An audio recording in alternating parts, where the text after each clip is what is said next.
Welcome back, Buffalo Bills fans. It's Matt Warren, editor-in-chief at BuffaloRumblings.com and the host of Buffalo Rumblings Q&A on the Buffalo Rumblings Podcast Network. Hi to our YouTube fans, folks on Facebook, and anywhere else you may be checking us out right now. Again, my name is Matt Warren. I'm the editor-in-chief over at BuffaloRumblings.com, and we are doing videos every night this week as the legal tampering period moves into the opening of the 2021 NFL League year. So we're going to be taking your questions tonight. I've got some locked and loaded in the chamber from the Buffalo Rumblings comments section over on our Twitter feed at Rumblings Q&A. That's with the word "and" spelled out in the middle. As always, in the future, you can call and leave your questions for us at 716-508-0405. Facebook and Instagram messages to the official Buffalo Rumblings account will get to me as well. So welcome everyone to our live show here on Tuesday night. The NFL League year officially kicks off on Wednesday, March 17th at 4 p.m. Eastern. Happy St. Patrick's Day to everybody out there. I'm of course Irish, so that's why we're doing it on Tuesday, not Wednesday. But all right, so let's get to some of your questions right off the bat. The Bills did make a few moves today. They agreed to terms with wide receiver Emmanuel Sanders. And what was the other one? Oh, they signed punter Matt Hawk. It's a weird name to say based on how it's spelled. But maybe that means the end of Corey Bojorquez. Maybe it doesn't. I don't really know. But I told the guys at BuffaloRumblings.com that I would give them the first question. You can start populating them in the comments section there. And then my guy Joe can put them up whenever we get to them. But let me pull up the ones over at BuffaloRumblings.com first. While we're doing that, the tracker at Buffalo Rumblings is constantly updating. It's the one pinned right to the very top of the homepage. We're constantly updating that with the rumors and all the latest information. We'll have all 22 analysis of the new players on the Bills, contract breakdowns, injury breakdowns, just all that kind of stuff will be right there and easy to access in one location. Load comments. Here we go. All right. Buffberg Adelphia asks us, is it necessarily a bad thing that the Bills were just re-signing their own players early on in free agency? Does going into the next season with essentially the same roster and starters make you worry? I mean, they were the second best team in the AFC. Worried isn't the right answer. I would prefer that they get better, but with the salary cap constraints that they have this year, I don't know how feasible that's necessarily going to be. So far, the moves we've heard about have been largely lateral moves. They moved from John Brown to Emmanuel Sanders. They moved from Corey Bojorquez to Matt Hawk. So those are so far, at least in my opinion, lateral moves. And they did lose Ty Nsekhe and Andre Roberts. So they're not exactly rolling it back the way that they were last offseason. So maybe they are going to be just as good, but with the salary cap constraints that they had and what they're looking at in the future, I think rolling with the guys that they had is a good first step. Of course, we have the draft coming up. They're going to add some solid veterans here coming up as well. One of the things I did want to know is that the Bills are going to be bringing back their entire offensive line from last year, and people keep saying that. But none of those five guys played any snaps together. So Deion Dawkins, Cody Ford, Mitch Morse, John Feliciano, and Darrell Williams never played in a game together because Feliciano was out for the first half of the year. And then Cody Ford was out for the second half of the year. So, I mean, is it the same offensive line? Kind of. But those guys never played together. They were the five penciled-in starters at one point last offseason, but then never quite came to fruition. So I'm a little bit worried about depth right now, but again, with some of these late roster signings, with the NFL draft coming up, I do think that there's a possibility that they can get better, even if they don't land a certain big name tight end that I'm sure we will get to in a second. As Kevin Berman 8's question pops up on our screen. Oh, that's a cute picture. That's a nice picture. What is going on with Zach Ertz? I mean, I keep checking my phone. Nothing's happening right now. He has been granted a request, his request to be able to negotiate his own trade with other teams. So right now, Zach Ertz is on the Philadelphia Eagles. He doesn't want to be anymore. And he's essentially been given permission to go seek a trade. But the Eagles have said that they're not just going to give him away. They want to be able to get good value for him. I don't know how much value they're going to get for him. I think he's due $8 million in 2021, which is still pretty expensive for a guy that appears to be on the downslope of his career. I asked Bruce Nolan, our friend Bruce, over at the Bruce Exclusive, what his like 2-sentence scouting report was for Ertz, and he essentially said that he's a slight upgrade over Tyler Kroft at this point, which doesn't sound great to me. I wouldn't be putting all of my eggs in an $8 million basket at tight end personally. I know a lot of people are really excited about potentially adding him, but that would require some serious salary cap gymnastics. And for a guy that I think, he would be an upgrade, but I don't know how massive of an upgrade he would be for these Buffalo Bills. So thanks for that question. I did see a Lee Smith question somewhere in here. Where'd that go? Where'd the Lee Smith question go? Oh, it wasn't a question. It was from Sug JJ at 901. Joe, if you want to pop that one up. It's the draft pick for Lee Smith. LOL. Wow. Yeah, exactly. First of all, let's just say the Bills traded Lee Smith to the Atlanta Falcons for a 2022 late round pick. I was expecting Lee Smith to retire just based on his comments with Tim Graham and friends. There's Sug coming up with, wasn't he retiring? Yeah, I expected him to retire. He said on a Tennessee radio station he was contemplating retirement. Usually that's the first in a series of conversations where somebody actually announces that they are retiring. But I guess he's not. He had said that he was going to wait to see if the Bills wanted him back, and he really wanted to finish his career in Buffalo. I assume that the Bills talked to him and got his okay to trade him to the Falcons, but I don't know that. It'll be interesting to hear about how that all shakes out coming up. But at least Lee Smith is closer to his home in Tennessee. So maybe that plays into it. I don't really know. We'll have to see kind of how that all shakes out with Lee Smith in Atlanta. But that trade can't be completed until 4:00 tomorrow, so or later, I guess. And so we'll see how that ends up going with Atlanta. But I'm assuming it's going to be like a 7th-round pick, just kind of like the Russell Bodine pick a few years ago that Brandon Beane was able to get from the New England Patriots. Yeah, that was going to be the one I was just going to pull up, Joe. So thanks for that one. John Brown wouldn't take a $1.5 million pay cut. We don't know. We haven't heard yet if the Bills offered John Brown a pay cut or not. But that was my first thought too, is that like if you're paying Emmanuel Sanders $6 million plus potentially $500,000 of incentives when you would have been paying John Brown $7.9 million, I almost rather have Brown in that case. But again, we don't know what happened behind the scenes. Maybe he wasn't willing to take a pay cut. Maybe all of this Emmanuel Sanders money, it was like a $1 million signing bonus and $5 million of base salary. And, it's a buy low situation where they can get out of it really easily at the end of training camp and not have any hurt feelings if they don't want Emmanuel Sanders on their roster. I don't know. He's been putting up solid wide receiver 2 numbers for the last several years. The Bills tried to get him twice under Brandon Beane, once in 2019 via trade and once in 2020 before they traded for Stephon Diggs. So obviously they like the guy. They like what he can bring to the table. The Bills love bringing in those solid vets too, to kind of train up the young guys. So maybe that's why he's here too. I don't know. But I agree. I think I would have rather had that John Brown. Does the fact that the Bills brought almost the entire offensive line back tell you they're either going to change the scheme or go and get an RB1? I don't think it says that they're going to go get a running back 1. Brandon Beane loves himself some draft picks, and it takes a lot for him to give up on a draft pick. And so even if he is not the happiest with Devin Singletary right now or down on Devin Singletary, I don't know if they're just going to outright give up on a 3rd-round draft pick and make him inactive every single week. So I don't think they're going to go after a running back 1, but I know a lot of people want them to at number 30.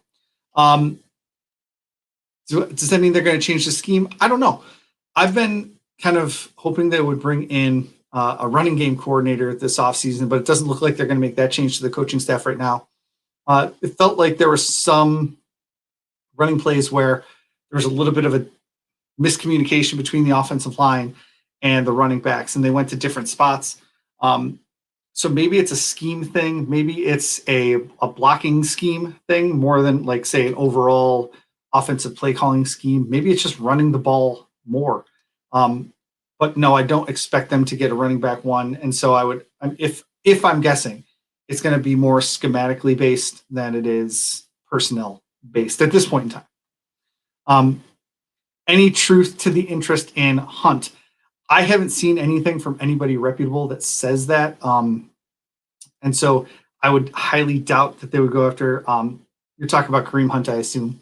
So I haven't seen anything. I saw the one rumor from that guy that was calling out Tony Khan or whatever, but I haven't seen anything from anybody reputable. So if you're interested in that guy, sorry, I don't think he's coming.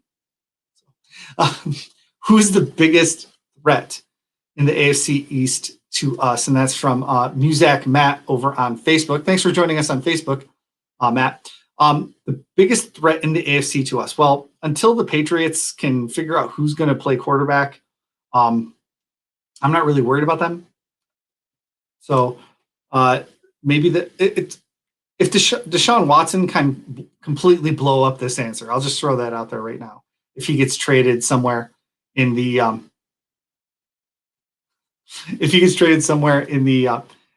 East, he can completely blow this all up.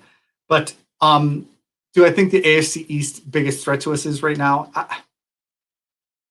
I guess it's the Patriots. I mean, the Jets don't have a quarterback either. The Dolphins have a quarterback that they don't like. They just signed Jacoby Brissett, but I mean, is he really going to unseat Tua? So I guess it's the Patriots, but they don't scare me. And it's not just because the Bills were able to do good things this year. They they spent a lot of money on free agents, and bringing those guys in is going to take time. And with the COVID protocols, I mean, we saw it a little bit around the league with some other teams last year, and the Bills were able to overcome it with Stephon Diggs and Josh Allen getting on the same page relatively quickly. But maybe the defense, especially the Bills defense, we saw how some of those free agents struggled. Maybe a lot of that is because they didn't have an offseason to get together. So I guess it's the Patriots, mainly because, I mean, the Jets and Dolphins are in even worse positions. Now, the Dolphins have a bunch of draft picks that could still come in and contribute right away, but they still have that real big uncertainty at quarterback. So I'm going to go with the Patriots for now. Thanks, Matt. Love the setup. Thanks, Chris. Yeah. Oh, so by the way, we moved last month, and so I'm operating kind of without a net tonight. I set this up literally today. My Josh Jacks is there. Oh, is there. And my books are here, and my Let's Go Buff. I'm backwards. Sorry. Let's Go Buffalo banner from Oxford Pennant is hanging over there. But yeah, this is the first time broadcasting from the new facility, so it'll be a little bit more pimped out as we go over the next few months. I had to get, the kitchen and the bedroom set up and all that stuff. So thanks, Chris. Good to talk to you soon. See you soon. What are your thoughts on adding Rudolph? I assume you mean tight end Kyle Rudolph. Are we there? We're not talking about Mason Rudolph today, or Rudolph the Red-Nosed Reindeer. Again, I don't expect the Bills to make a big splash at tight end, especially now after they added Emmanuel Sanders. They didn't have a ton of workable cap space, about $5 million coming into free agency. They freed up a little bit with Tyler Matakavich's contract extension and a couple million with the trading of Lee Smith. But I mean, adding a guy like that is going to take $5, $6, $7, $8 million of cap space, and especially if it's on a 1-year deal. And so, like same with Zach Ertz, they would have to do other moves to make that work. And so, I don't expect it. That doesn't mean it won't happen. I still think that you're going to get like a Tyler Kroft-esque tight end, a guy that has started in the league or can start in the league, has been productive, but not necessarily like that upper echelon tight end. Yes, Bruce, I said that it was a quarterback that they don't like. They benched him for Ryan Fitzpatrick in the middle of his rookie season. Anyway, what are the chances of McKenzie coming back? He can do punt return and gadget plays. That's Kevin Berman, 8. What are the chances of him coming back? I really have no idea what number he's looking for. I projected a veteran minimum deal for him. If he's not willing to take that, I doubt the Bills are going to bring him back. It's just the reality of their cap situation right now. It's why they, well, I won't say moved on from Corey Bojorquez because they could still bring him back. But it's one of the reasons they didn't tag Corey Bojorquez. It's one of the reasons they didn't RFA tag him at $2.1 million. It's one of the reasons they didn't RFA tag Levi Wallace is that they're apparently worrying about little millions of dollars here. And instead of getting Levi Wallace at $2.1 million, they want to get him at $1.1 million. Same thing with Isaiah McKenzie or something like that. So I don't know. It's going to be depending on what his market is. He hasn't signed anywhere yet, and he's free to negotiate, unlike some of those RFAs who still have to wait. Jared, hi Jared, how are you doing? What do you think the Bills will do at cornerback? Well, I am on team draft cornerback at 30. Maybe if the value isn't right at 30, they would punt that to the second round. But I know that Brandon Beane and Sean McDermott have not traditionally done that. So I'm a big fan of adding talent at the cornerback 2 position and letting it ride for the next 4 years. Have that guy come in and compete with Dane Jackson to start day 1. And then at some point this year, I'm assuming that rookie will take over. So if you think that Dane Jackson is a starter, which I mean, a lot of the Bills media are certainly talking about that coming up this year. And right now he's penciled in. They'll probably sign one of those like $2 million veterans, like a Kevin Johnson or an EJ Gaines type. And then I'm on team draft a guy at 30, but I know other people aren't going to be too happy with that. So thanks, Jared. Does Starr coming back solve the interior defensive line run game issues? That's from, is it West Square 13? I think I said it right. So sorry if I didn't. Does Starr coming back solve the interior defensive line run game issues? It can't hurt, and it'll certainly help. You won't have Ed Oliver or some of those other guys that should not have been at that one tech defensive tackle position playing there. So if he can eat up not just snaps, but also eat up blockers, that's really going to help Ed Oliver back at the 3 tech position. It's going to help the rest of the defensive line as a whole. It's going to help keep Tremaine Edmonds and Matt Milano clean in the linebacker spots. So I think it's going to help the running game on the whole. I don't know if solve the run game issues is as strong a take as I want to make, but I mean, it's going to help. It might not solve it. So thanks for that question, West Square. Your scouting report on Ertz and his role with the Bills if acquired. Well, it would probably be pretty similar to the one you gave me earlier when I asked you, Bruce. I don't think he's going to. I don't think he's like some savior that's going to come in and be what Travis Kelce was for the Chiefs against the Buffalo Bills in the AFC Championship game. I think he's limited, which is one of the reasons I don't want to pay him $8 million to come over to the Bills and whatever it's going to cost to trade for him. So his role, I think he would be the starter and be that mentor for Dawson Knox. One of the things we talked about is the mental part with Dawson Knox and how he's got the cases of the drops, or he'll make a bad decision or something like that. And if you can get that mentor role, they want the mentor role in every room. So again, it wouldn't surprise me when the Bills add a veteran tight end because they want a veteran in every room. And right now it's Tommy Sweeney and Dawson Knox in that room with Lee Smith gone. So, I mean, obviously they want a veteran in every room. So even the running back room last year, they got 2 veterans into that room. So I think that would be his role, is to bring along Dawson Knox, but also play like the tight end 1 snaps, or maybe 1 and 1A with Ertz and Knox. So thanks for your question, Bruce. Who is going to return punts? Right now it's Micah Hyde. Wrote an article earlier this offseason when we took a look at Andre Roberts and Isaiah McKenzie with some of the guys that had punt return experience on the Bills roster. And it's not very much. Oh, why can't I remember his name? The guy from Wyoming that they signed to the practice squad late at the year. Is it Tanner Gentry? Is that his name? I don't know. whatever his name is. That guy, he's like the last guy on the Bills that's actually returned a punt, and it was like 5 years ago at Wyoming. So it's been a while. Other than Micah Hyde returning just a couple punts when Andre Roberts was down with an injury, and he's more of a punt catcher. So I would assume that they're going to do something about that in the NFL draft. I would assume that's where they're going to look for a returner if they don't re-sign McKenzie. So thanks, Harold. Muszak Matt is back. Can the Bills sustain this momentum for the next X amount of years? I mean, if we're going X as Roman numeral 10, I don't know if the Bills can sustain this momentum for the next 10 years. They're going to go as far as Josh Allen takes them. We've seen quarterbacks over and over again be able to take mediocre teams places, especially when they have good coaching behind them. Shout out to Bruce and his Pete Carroll takes. But can the Bills sustain that momentum? Yeah, it's going to be tougher when Josh Allen's making $40 million a year. Sorry, $42 million a year coming up. But signing the smart players to put around him, not signing mediocre players, just re-signing guys that you really want to be building block pieces of your team. I think they can sustain this momentum into 2021 and beyond. So thank you. Someone was saying I got wifed. What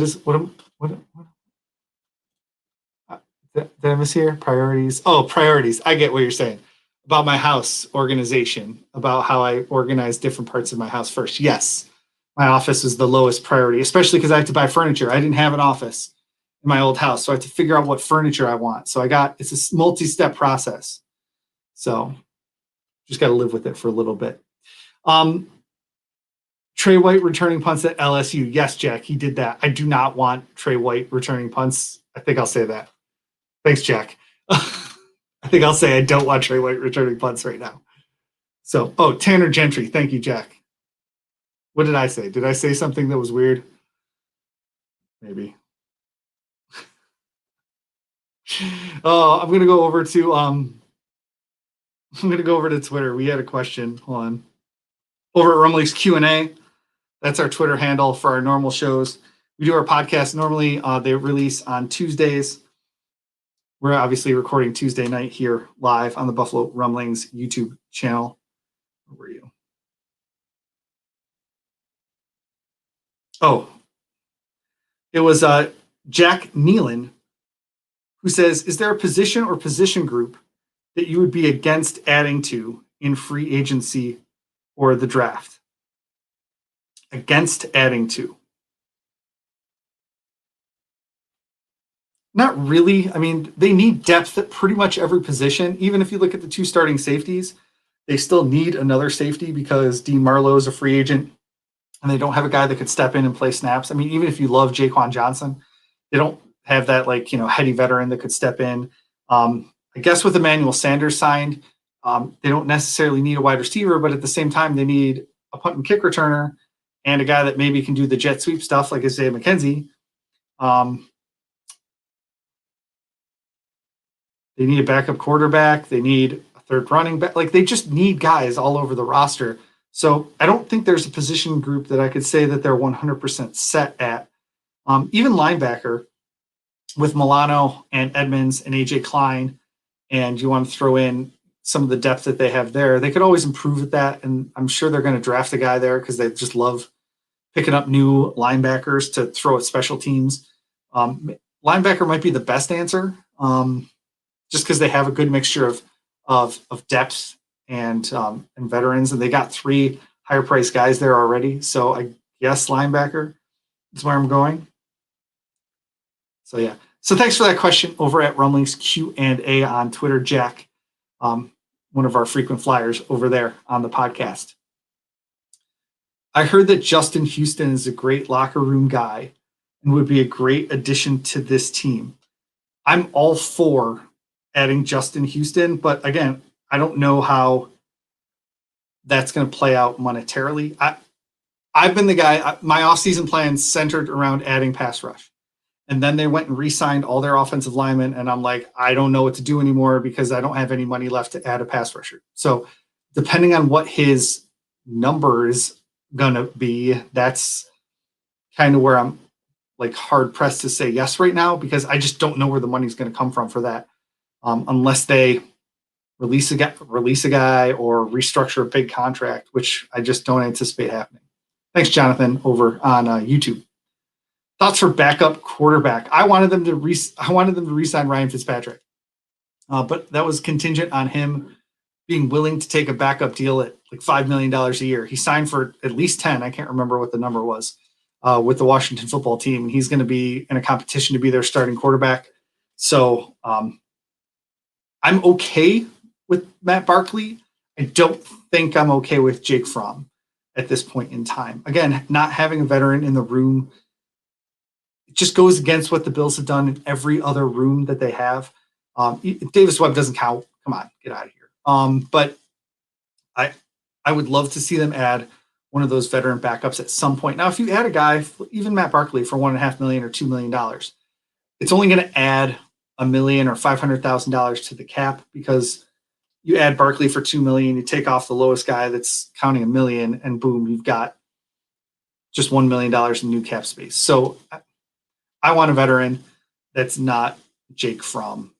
Sorry, Jake. At what point is Josh Allen the veteran in the room? How about when he signs for $42 million a year? We'll go with that. I have not looked at any of the NFL draft stuff yet, Harold. So when you ask what corners do I want the Bills to draft, there are a lot more people out there.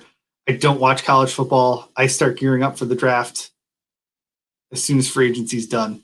And of course, without the combine, I haven't even watched any of that stuff either. So sorry, Harold, not the right guy for the draft talk yet.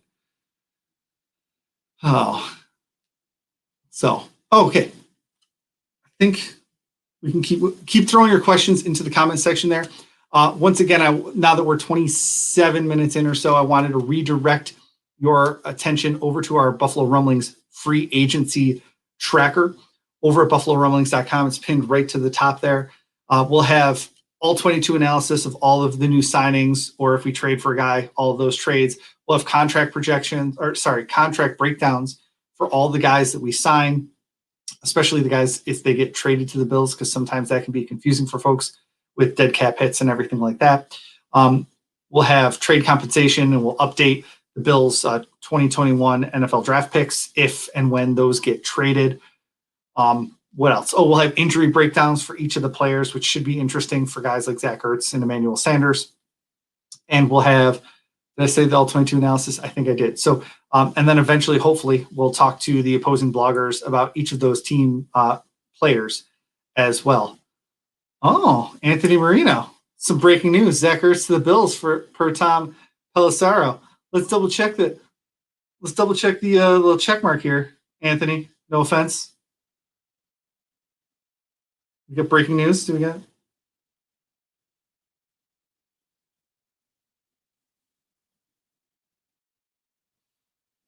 Dead air. Always very good.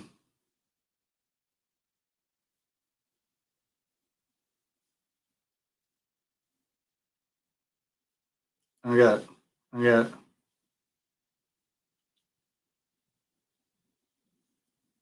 This is great radio, guys.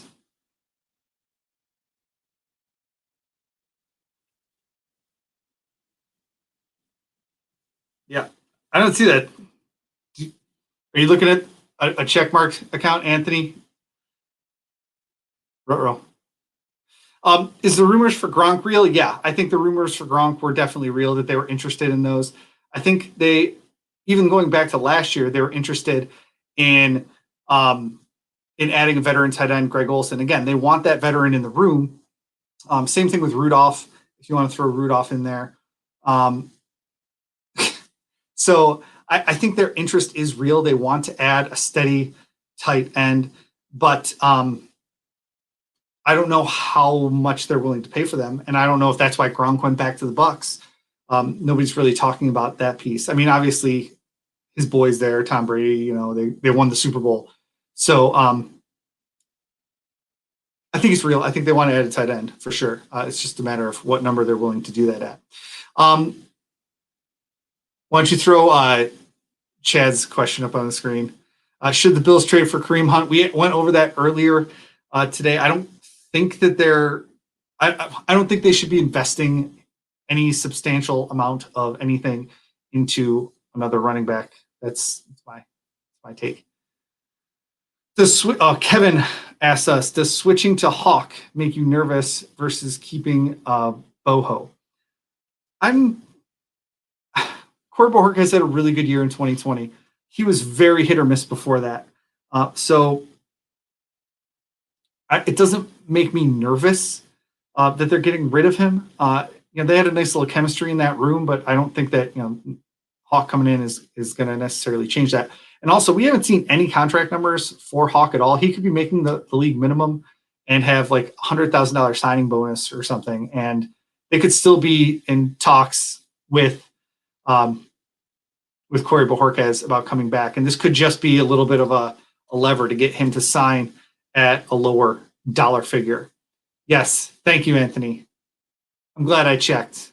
It was a fake account that was talking about Zach Ertz to the Bills. So that's why we check these things on the Twitter machine, folks. Yep. What was I fooled by? It was a long time ago. I don't remember. That's how I found Buffalo Rumblings, though, way back in the day. So I'm going to get tangential for a second. But I found Buffalo Rumblings. I was looking for information on Bryant Johnson signing with the Bills. If any of y'all remember that back in, the 2000 aughts. So it's been a long time since NFL free agency rumors brought me to Buffalo Rumblings way back in the day.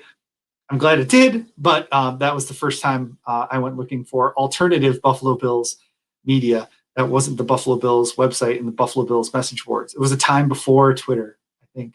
It was a time before that. So anyway, Jonathan Bald on YouTube. It seems there's always a connection with Seattle. What do you think of Jacob Hollister? I presume he wouldn't cost too much, and I've always been impressed with his patch catching ability. I don't know a ton about him. I'm going to look him up for 1 second. I want to see what his stat line was. I know what position he plays. That's about it. So give me a second. But, he's right. Yeah. Okay. So 5 games started for the Seahawks last year, 40 targets, 25 catches, 209 yards, 3 touchdowns. That's the kind of veteran tight end that I'm expecting them to sign right now, which is like super underwhelming for Bills fans who really want Zach Ertz on their football team. I get that. I'm sorry, but I still think they want to develop Dawson Knox. I still think that's what their goal is. If they sign 2 guys like Jacob Hollister, 2 of those kind of mediocre, steady tight ends, and just kind of throw them at the wall to see which one of them is going to stick, that wouldn't surprise me either, especially now, that they just signed Emmanuel Sanders. That they ran the most 4 wide receiver sets of any team in the NFL last year. So tight end isn't necessarily a huge concern for them. They ran a ton of 3 wide receiver sets too. So like I said, I don't know a ton about him other than what I just told you. So it's the kind of tight end that I expect them to sign this year. A guy that started games in the league, but is pretty darn cheap. So thanks for that question, John. So, all right. Anything else coming in from the Buffalo Rumblings fans in the comment section here? Or we can just wrap this up. That's fine too. We've got a half hour. We usually do 20 minutes on Buffalo Rumblings Q&A, but I knew I'd probably go longer tonight. I'm glad we didn't have breaking news to try and handle right off the top. Okay, so we'll wrap it up with that question. Thanks, guys, for tuning in as always. Oh, any rumors for running backs from Wellington, Louise? I haven't heard anything from any running backs other than that weird one about Hunt from that account that was just kind of a little bit wonky. Any scenario that Sweeney makes the team? Yeah. I mean, I don't know how he's doing. That's from Jack Sunday over on YouTube. I don't know how he's doing from his myocarditis. He had inflammation is it inflammation around the heart or inflammation of the heart? I'm sorry. I'm not a doctor, obviously. So we have no idea how he is physically and if he's going to be able to come back. I mean, everybody was super optimistic that he'd be able to come back, and other athletes have experienced myocarditis and come back before, but we haven't. He already beat the odds once just to get sick like that. So, and that's in a bad way, beating the odds. And so I don't want him to have to, get, worse or something like that. So we haven't heard anything about that. So looking forward to that. I don't think they're going to count Gilliam as a tight end fullback. He's going to have that very defined role that he had last year, play some special teams and do that stuff. Love the Josh Allen figurine. Which one? Which one's the Josh Allen figurine? I don't have a Josh Allen figurine. Do I? Wait, what? This is Deion Dawkins. This is Stephon Diggs. This is a box of Josh X. Cereal. It was delicious. My kids loved it. So, yeah.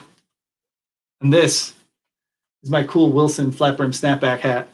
It's got the football leather on the rim. I like that hat a lot. So, all right. For anybody that wants to contribute to our show in the future, you can call into our voicemail line at 716-508-0405. Leave a voicemail whenever you feel like it. You can tweet us at Rumblings Q&A. You can send us messages on Facebook or Instagram, and those get to me. Our email address is buffalorumblings@sbnation.com, and you can leave comments at the comment section over at buffalorumblings.com as well. Thanks, everyone, for stopping by and watching live tonight here on YouTube. We've got another live show tomorrow night. It's the Hump Day Hotline. The triumphant return of the Hump Day Hotline is coming back to Buffalo Rumblings on Wednesday. So stay tuned for that on Wednesday night, and go Bills.